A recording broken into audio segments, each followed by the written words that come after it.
Saudara, ribuan relawan yang berkumpul di GBK, Gelora Bung Karno, Senayan beberapa hari lalu yang bertajuk Nusantara Bersatu dihadiri oleh Presiden Joko Widodo menuai kontroversi. PDI Perjuangan melalui sekjennya meminta agar tidak ada pihak yang merendahkan citra Presiden. Belum lagi di dalam acara tersebut, Jokowi juga diduga memberikan endorse atau dukungan kode bagi bakal calon Presiden 2024. Seberapa penting sebetulnya Jokowi harus menemui para relawannya dan sudah tepatkah Presiden pada saat ini menyampaikan orasi dengan kode-kode bakal calon Presiden menjelang 2024? Ini secara etika politiknya bagaimana? Nah, pagi ini kita akan membahasnya dengan narasumber yang hadir melalui daring untuk Sapa Indonesia Pagi. Ada pengamat politik, Direktur Eksekutif Indikator Politik Indonesia, Burhanuddin Muhtadi. Mas Burhan, selamat pagi, salam sehat.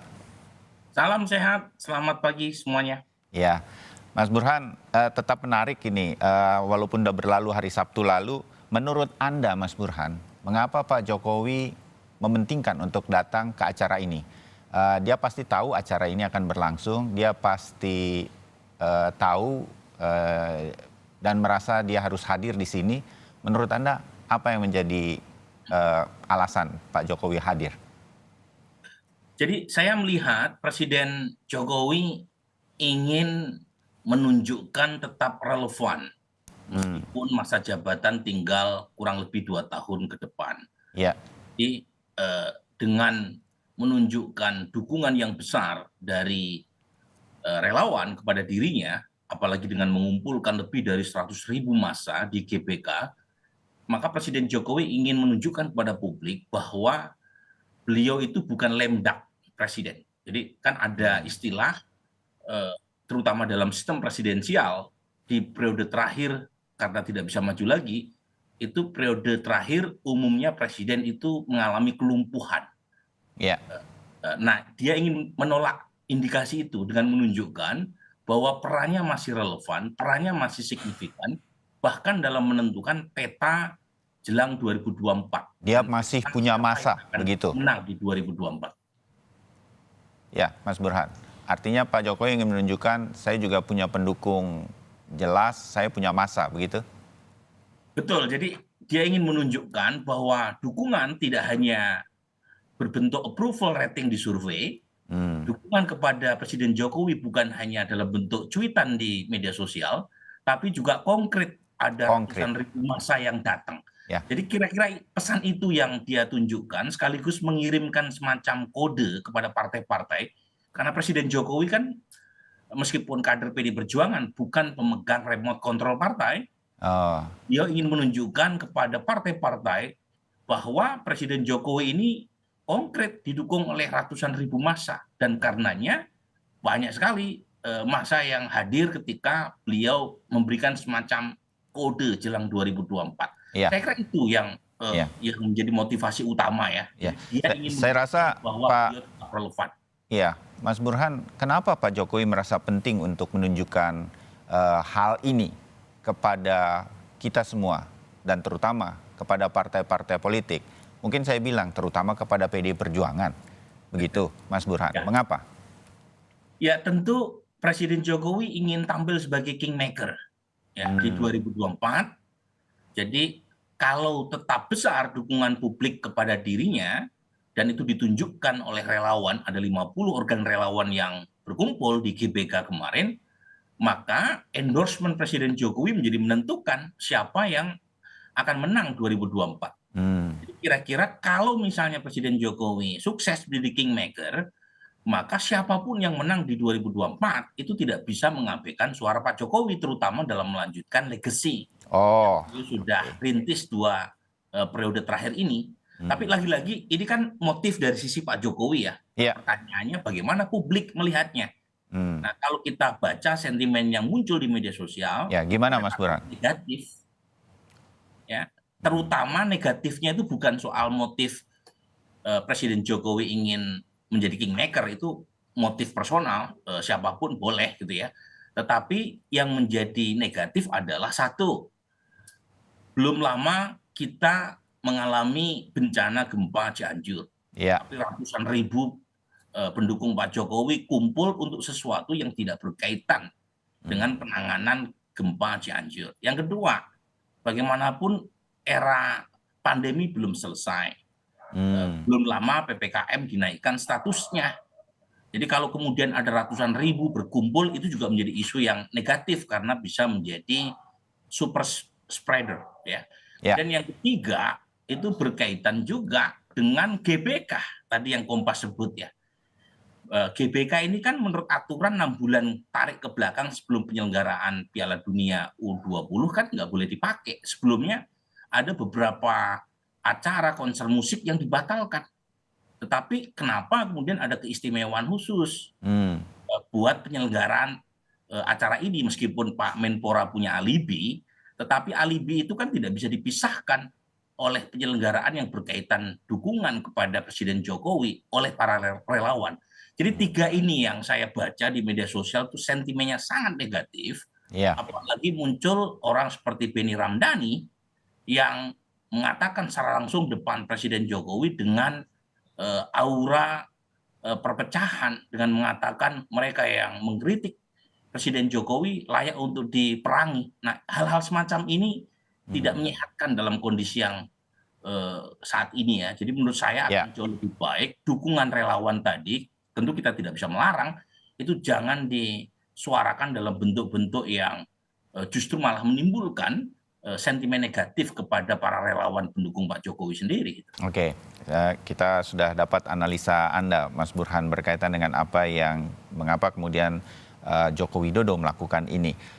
Beberapa partai politik, terutama PDI Perjuangan, juga menyoroti ini dengan menyampaikan beberapa kali kadernya, mulai dari Sekjen sampai kader-kader yang lain dari PDI Perjuangan, ini menjadi kontraproduktif bagi sisa kepemimpinan Presiden Jokowi sebagai seorang presiden dan menurunkan citranya sebagai presiden.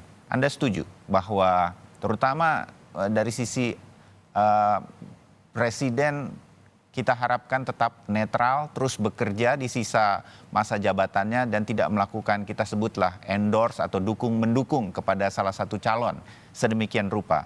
Dan ini sering betul dilakukan sebenarnya oleh Pak Jokowi dengan jabatannya sebagai presiden di beberapa kesempatan. Mas Burhan, Anda punya analisa? Ya, begini ya, kalau soal political endorsement secara personal, beberapa presiden, apalagi dalam sistem presidensial itu kan sering melakukan, ya. Dalam tradisi Amerika biasa, presiden petahana mengumumkan dukungan kepada calon yang dia dukung, ya, yang dia endorse. Tapi dalam konteks Indonesia, meskipun secara aturan tidak ada yang melarang, tetapi secara fatsun itu cukup problematik karena presiden adalah kepala negara dan kepala pemerintahan. Jadi kalau kemudian ada calon presiden yang tidak mendapatkan endorsement, kemudian mempersoalkan mengenai netralitas atau imparsialitas negara dalam penyelenggaraan pemilu, itu bisa mengurangi legitimasi hasil pemilu. Itu yang pertama, ya. Jadi jangan sampai menimbulkan sedikit pun pertanyaan berkaitan dengan netralitas negara. Kalau misalnya presiden terlalu sering memberikan endorsement kepada calon tertentu. Itu satu. Yang kedua, nah menurut saya ini sangat krusial juga, gitu ya. Ya. Secara politik, kalau misalnya calon yang di-endorse menang, mungkin tidak problematik. Tapi kalau kalah, kemudian capres yang tidak di-endorse melakukan pembalasan, itu kan problematik buat Presiden Jokowi sendiri. Jadi menurut saya harus pertama netral tentu saja. Yang kedua, kalaupun toh ingin memberikan kode, kodenya jangan terlalu terus terang, jangan pakai low context communication begitu ya, tapi pakai high context, tetapi juga diberikan kepada semua calon, motivasi kepada semua calon.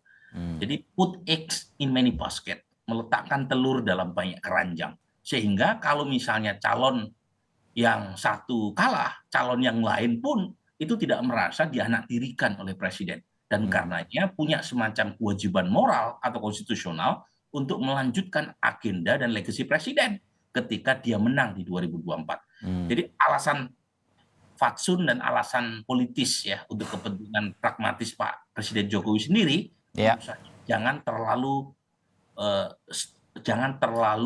sering dan selanjutnya jangan terlalu fokus, ya, atau spesifik dalam memberikan endorsement kepada calon tertentu, karena belum tentu menang juga calon yang mendapatkan endorsement dari presiden tadi.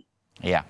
Kalau menurut Anda Mas Burhan, selama ini dari beberapa kesempatan kita pernah lihat di sebuah acara tertentu, kebetulan acara Golkar misalnya, Pak Jokowi memuji Erlangga Hartarto, di acara yang lain memuji Pak Prabowo, ini mungkin gilirannya Pak Prabowo. Tapi sudah beberapa kali memang arah-arahnya seperti mengendorse atau memuji atau mengarahkan kepada Ganjar Pranowo juga sudah terjadi. Ini masih dalam netral yang kita harapkan atau memang sudah ada arah-arah tertentu? Atau apa bedanya ketika dia melakukan sebuah endorse dengan tanda-tanda tertentu di GBK kemarin dengan sebelum-sebelumnya? Karena memang di sebuah acara yang tokoh-tokohnya memang hadir di acara tersebut, kita melihatnya sebagai joke saja. Apa bedanya dengan kemarin di GBK menurut Anda Mas Burhan? Bedanya di depan GBK itu representasi 50 organ relawan pendukung Presiden Jokowi hadir dengan ratusan ribu massanya. Dan Oke. jangan lupa sudah ada kesepakatan di antara puluhan organ pendukung Presiden Jokowi untuk sami'na wa ta'na, untuk mendengar dan tegak lurus atas perintah Presiden Jokowi. Artinya ketika disampaikan di depan relawan pendukung Presiden Jokowi, itu makna elektoralnya lebih kuat ketimbang statement itu disampaikan di acara partai pendukung Presiden Jokowi. Karena kalau acara di depan partai pendukung Presiden Jokowi itu lebih terkesan gimmick, ya, lebih terkesan simbolik ketimbang disampaikan langsung depan ratusan ribu relawan yang memang sedang menunggu semacam fatwa politik Presiden Jokowi di 2024. Jadi, menurut saya lebih punya makna di depan relawan. Dan kebetulan ini bukan yang pertama. Ya, Sebelumnya di acara Rakernas Projo di Magelang pun, betul. Presiden Jokowi juga memberikan semacam sinyal mendukung capres yang hadir di acara relawan tersebut. Namanya Ya, Ganjar Pranowo juga. iya. Jadi pada titik itu saya kira tanpa harus belajar ilmu politik kita tahu arahnya Presiden Jokowi kemana. Cuma tadi saya mengingatkan, jangan sampai muncul kesan ada capres yang dianaktirikan. Padahal capres tersebut juga punya potensi untuk menang. Nah, itu kalau misalnya capres yang tidak pernah di-endorse itu menang, itu secara politik juga sangat problematik buat keberlangsungan, keberlanjutan program Presiden Jokowi. Karena capres tadi merasa saya menang bukan karena di-endorse oleh Presiden. Jadi buat apa saya melanjutkan warisan Presiden Jokowi? Nah, jangan sampai muncul itu. Nah, Ya. karenanya untuk menghindarinya lebih baik Presiden Jokowi bicara hal-hal yang bersifat normatif, mendukung semua putra-putri terbaik untuk maju 2024. Kalaupun toh punya preferensi personal, sampaikan melalui pintu belakang. Karena kalau lewat depan, publik jadi tahu ke arah mana arahan atau lirikan mata Presiden Jokowi gitu. Oke.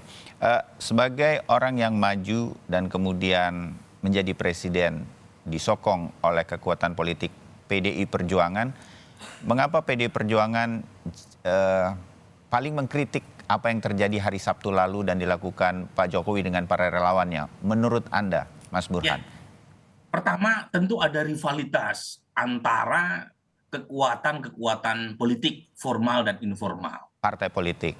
Ya, relawan ini kan kekuatan politik informal. Dia tidak punya suara menurut konstitusi dalam menominasikan capres, tapi secara realitas politik, terutama sejak 2012 Pilkada DKI Jakarta, ketika pertama kali Presiden Jokowi maju dari Solo ke Jakarta sebagai calon gubernur, Ya. itu satu realitas politik yang tidak bisa dinafikan, relawan politik ini ya. Jadi memang relawan politik ini diatribusikan langsung ke Presiden Jokowi. Karena tradisi ini pertama kali rame gitu ya, terutama ketika Presiden Jokowi maju di Pilkada DKI. Ya. Nah, ini yang menjadi sumber awal ya, semacam rivalitas diam-diam maupun terang-terangan antara kekuatan partai politik dengan relawan. Karena bukan hanya PDI Perjuangan pada dasarnya ya, yang keberatan dengan tanda kutip begitu intrusifnya kekuatan relawan, terutama setelah pemilu selesai tetapi relawan terlihat masih eksis, bahkan seperti dirawat gitu ya. Jadi itu. Yang kedua tentu kaitannya dengan statement rambut putih gitu ya. Iya. Statement rambut putih ini kan ditafsirkan menunjuk kepada Gubernur Jawa Tengah, sementara Pak Ganjar Pranowo adalah kader PDI Perjuangan. Nah, sementara PDI Perjuangan melalui keputusan resminya, yaitu Kongres, itu belum menetapkan siapa capres yang diusung oleh PDI Perjuangan karena masih menunggu kontemplasi dan pemikiran, pertimbangan, dan keputusan seorang Megawati. Jadi ketika statement rambut putih dikeluarkan, itu tentu ada semacam kesan di internal PDI Perjuangan bahwa relawan ini mencoba untuk mempercepat proses yang secara aturan belum dituntaskan oleh internal PDI Perjuangan. Jadi dua itu saya kira yang menyebabkan PDI Perjuangan begitu meradang ya terhadap relawan pendukung Presiden Jokowi. Oke, apakah Mas Burhan dari kalau boleh menebak begitu ya, apakah ini akan mengganggu konsolidasi yang selama ini sudah bagus dibangun antara Presiden Jokowi dengan PDI Perjuangan selama 2 periode masa kepemimpinan Presiden Jokowi, menurut Anda? Kalau mengganggu secara substansial tidak ya, karena Presiden Jokowi ini kan figur yang cukup luas dan fleksibel ya, tahu bagaimana menempatkan diri. Jadi beliau pintar sekali memakai pendekatan politik Jawa untuk bisa, tanda kutip, mendekati dan melunakkan ya sikap para elit partai termasuk dari partainya sendiri. Jadi dengan mendatangi Ibu Mega secara langsung, itu satu gesture yang membuat Ibu Mega atau siapapun itu akan merasa diuwongke gitu ya. Dan kemudian akhirnya tidak merasa bahwa Presiden Jokowi yang berada di belakang aksi relawan di GBK kemarin. Jangan lupa loh, kalau kita baca statement Mas Hasto atau elit PDI Perjuangan, itu umumnya yang diserang adalah elit relawan, bukan Presiden Jokowi. Jadi bahasanya adalah Presiden Jokowi dijebak, Presiden Jokowi didesak-desak oleh relawan. Jadi bukan Presiden Jokowi yang dipersalahkan. Yang disalahkan adalah elit relawan yang dianggap punya intensi khusus berkaitan dengan kepentingan 2024 gitu ya. Jadi saya tidak yakin akan terjadi gejolak antara PDI Perjuangan dengan Pak Jokowi, dan kemarin juga dalam acara HIPMI Presiden Jokowi berfoto bersama dengan 2 capres yang digadang-gadang oleh PDI Perjuangan, Ganjar Pranowo dan Puan Maharani, dan saya kira itu satu gesture, satu sinyal yang menunjukkan mulai akrabnya 2 kekuatan penting ya, Ganjar yang dianggap representasi partai di informal dengan Mbak Puan sebagai representasi kekuatan partai di sektor formal atau elit. Jadi menurut saya sih ini hanya sekedar gejolak sementara, tetapi itu ya tentu dalam konteks 2024 tarik-menarik kepentingan antara relawan sebagai kekuatan politik informal dengan partai politik itu akan terus terjadi sepanjang gitu ya kedua belah pihak belum ketemu siapa calon yang diusung. Ya, dan nanti kalau ternyata calonnya searah, satu visi, semua mungkin nanti sudah riak-riaknya itu hilang semuanya begitu ya. Oke, Mas Burhan Mutadi, terima kasih analisa Anda berkaitan dengan peristiwa politik nasional di hari Sabtu. Kita makin jelas menebak-menebak menuju ke 2024. Mas Burhan, kita akan ketemu lagi di kesempatan yang lain. Masih panjang atau menjelang 2024 nanti kita masih akan sering ketemu. Terima kasih Mas Burhan, sampai ketemu, selamat pagi. Pagi.